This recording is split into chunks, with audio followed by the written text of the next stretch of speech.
Let's start the book, The Psychology of Money. Timeless lessons on wealth, greed, and happiness. Point 1. Everyone's got their own money mindset. Don't label it as crazy. When we see someone making what we think is a bad money move, it's easy to label them as crazy or irrational. But hold on a minute. According to Housel, no one is really crazy. Everyone's financial choices are shaped by their own unique experiences, perspectives, and situations. Think about it. There are over 7 billion people on this planet. Each one has their own unique money story. Your personal money story is just a tiny fraction of the world's collective experience. So, what seems like a no-brainer to you might seem like a crazy idea to someone else, and vice versa. For example, let's say you were born during a time of economic stability. You might see bonds as a safe bet, but someone who lived through high inflation might see bonds as a bad move. They might prefer to put their money in real estate or gold, which can offer some protection against inflation. Neither of you is crazy. You're just making decisions based on your own experiences and viewpoints. Housel also challenges the idea that our financial outcomes are all down to our actions. We like to think that success comes from making smart choices and working hard, and that failure is down to mistakes or not trying hard enough. But this overlooks the huge role that luck and circumstances beyond our control play in our financial lives. For instance, you could make a well-thought-out investment that fails because of unexpected market changes. Or you could take a risky gamble that pays off because of a sudden turn of events. And sometimes, people face financial hardship because of things they can't control, like a sudden illness or a global economic crisis. So, success and failure aren't always a direct reflection of our actions or abilities. So, what's the takeaway from all this? Housel's "No one is crazy" is a reminder to be understanding and open-minded when we look at other people's financial choices. It's a nudge to recognize the complexity of money decisions and the many factors that shape our financial lives. And it's a reminder to focus on what we can control in our money lives, rather than worrying about the things we can't. Point 2. Don't be a money chaser. Find joy in life too. Housel has a simple yet profound message for us. Quit the money chase. Now, that might sound a bit odd, especially when we live in a world where the size of your bank account often determines your happiness and success. But Housel's point is that an all-consuming race for wealth can make us overlook the other vital parts of life, like relationships, personal growth, and overall well-being. Imagine a high-flying businessman who's always on the clock, working 80 hours a week to pile up the riches. Sure, he's got a swanky house, drives a fancy car, and takes lavish vacations. But in his nonstop quest for money, he barely has time for his family, friends, or hobbies. He might miss his kids' big moments, put a strain on his marriage, and have zero downtime for relaxation or personal interests. Despite his hefty bank balance, he might feel empty and unhappy because he's ignored the other important parts of his life. Housel also flags the dangers that can come with an unyielding chase for wealth. Some folks might be tempted to cross ethical or legal lines to stack up their wealth, which can lead to serious problems like legal issues and a tarnished reputation. Just think about all those high-profile corporate fraud cases where big shots ended up behind bars for their illegal money-making schemes. But Housel isn't saying we should completely ignore the pursuit of wealth. His advice is to find a balance. Money matters, but it shouldn't be the be-all and end-all of our lives. It's important to figure out what really counts in life, whether it's family, health, personal growth, or giving back to society, and devote our time and energy to those things.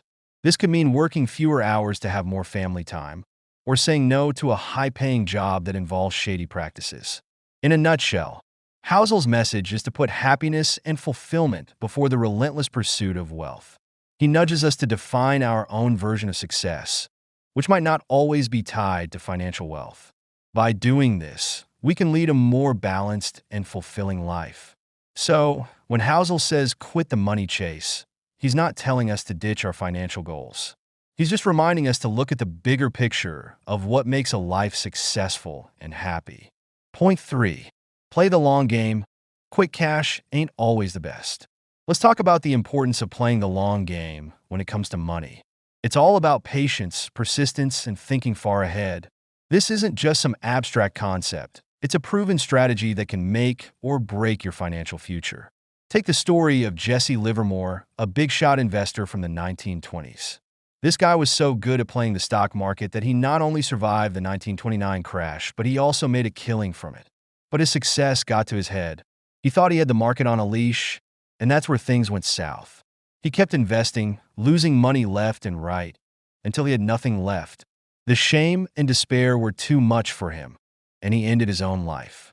Livermore's story is a harsh lesson on the dangers of short-term thinking and overconfidence in investing. He thought he could predict the market, which is like trying to predict the weather a year from now. His obsession with quick wins led him to make risky moves that cost him everything. Now let's look at a different story. Warren Buffett, one of the richest guys on the planet, has a completely different approach. He's all about patience and thinking long-term. He started investing when he was just 10 years old, and now he's worth $84.5 billion. But here's the kicker. $84.2 billion of that came after he turned 50. That means it took him over 40 years of steady investing to build most of his wealth. Buffett's strategy is all about compounding, which is basically making money on your money. It's like a snowball rolling down a hill, getting bigger and bigger as it goes. By reinvesting his earnings and letting them grow over time, Buffett built a fortune that most of us can only dream of. His story shows the power of patience and long-term thinking in investing. So, the moral of the story is this. If you want to be successful with money, you've got to be in it for the long haul. Quick wins might be tempting, but they can also lead to quick losses. The market is a wild beast that no one can tame. So trying to control it is a recipe for disaster. Instead, think long-term, reinvest your earnings, and let the magic of compounding do its thing. Point 4. Money ain't the key to happiness. Freedom is. Let's talk about happiness. You might think it's all about the Benjamins, right? That's what society often tells us. But let's take a step back and think about it. I've had the chance to chat with a bunch of folks, and guess what? Not one of them said that the secret to being happy was to earn more dough than the guy next door.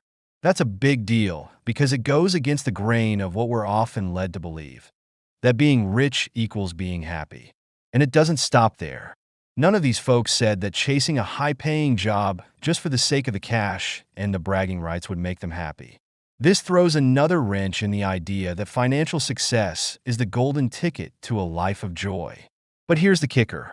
Despite all this, many people still think that a fatter paycheck would make them happier. They put all their eggs in the money basket, hoping it will lead to happiness. But often, it just leads to a life of dissatisfaction. Why? Because they're putting their happiness in the hands of things they can't control. So, what did make these folks happy? Good relationships, quality time with family, and being part of something bigger than themselves. These are things they can control. And it's not just them saying this. Science backs it up. Research shows that people who value relationships and contribute to something bigger than themselves are generally happier. These things give a sense of purpose and fulfillment that money just can't buy. So, here's the bottom line. Basing your happiness on stuff, especially stuff you don't have, is a risky business. There's no guarantee you'll ever get it. But if you value relationships and causes, you're more likely to be happy. So, forget about the money. The real key to happiness? It's all about meaningful relationships and being part of something bigger than yourself. Now, that's something to think about. Point 5. Don't just aim for rich, aim for wealth and freedom. Let's talk about a concept that might seem a bit odd at first. Don't aim to be rich, aim to be wealthy. Sounds confusing, right? Aren't rich and wealthy the same thing? Well, not exactly. Let's break it down. Picture this. A guy living in a swanky $2 million mansion, driving a flashy sports car, and always decked out in the latest designer gear. You'd probably think, man, that guy's loaded. And sure, he's got a hefty income that lets him splurge on all these fancy things. But that's not wealth. That's just a showy display of being rich. Wealth, on the flip side, isn't about how much you spend, but how much you save and invest. It's about the assets you've got, the dough in your bank account, the investments you've made. Wealth means having the financial security and freedom to make choices that make you happy without stressing about money. Take another guy living in a simple house, driving a regular car, but with $2 million tucked away in savings and investments. He might not look rich in the traditional sense, but he's got the financial stability and freedom that our rich guy might not have if he's living paycheck to keep up his high-flying lifestyle. The book also points out the traps of trying to look rich. A lot of folks buy stuff they don't need, just to show off. They think that flashing their cash will earn them respect and admiration. But that's not how it works. When people see someone driving a fancy car or wearing high-end clothes, they don't automatically respect them. Instead, they often use that person's flashy lifestyle as a yardstick for their own success, stoking their own desire to achieve more. In short, trying to look rich can lead to financial stress and unhappiness. It's like being stuck on a hamster wheel, always trying to keep up with the Joneses, always wanting more, and never feeling content. The advice here is to focus on building wealth, not showing off riches. This means living within your means, saving and investing your money, and making financial decisions that will give you long-term security and happiness. It's about understanding the difference between looking rich and being wealthy and choosing the latter. So, don't aim to be rich, aim to be wealthy is really about prioritizing financial security and freedom over flashy possessions and outward displays of wealth. It's a reminder that real wealth isn't about what you show off to the world, but what you've saved and invested for your future. Point 6. Conclusion.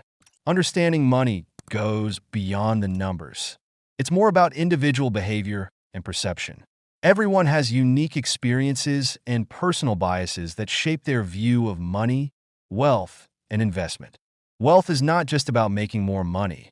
It's about having the freedom to make choices that allow you to enjoy your life. It's about saving more than you earn and investing the difference wisely. Greed can lead to poor financial decisions. It's important to understand that getting rich quick is a myth. Real wealth is built slowly over time through consistent saving and investing. Happiness and wealth are not directly proportional. More money doesn't necessarily mean more happiness. It's important to find a balance between wealth accumulation and enjoyment of life. In the end, the psychology of money is about understanding your own attitudes and behaviors towards money. It's about making informed decisions that align with your personal values and long-term goals. Remember, money is a tool, not a goal. Use it wisely to create a life that brings you joy and satisfaction. Enjoyed this book? Let others in on the journey. Great ideas are worth spreading.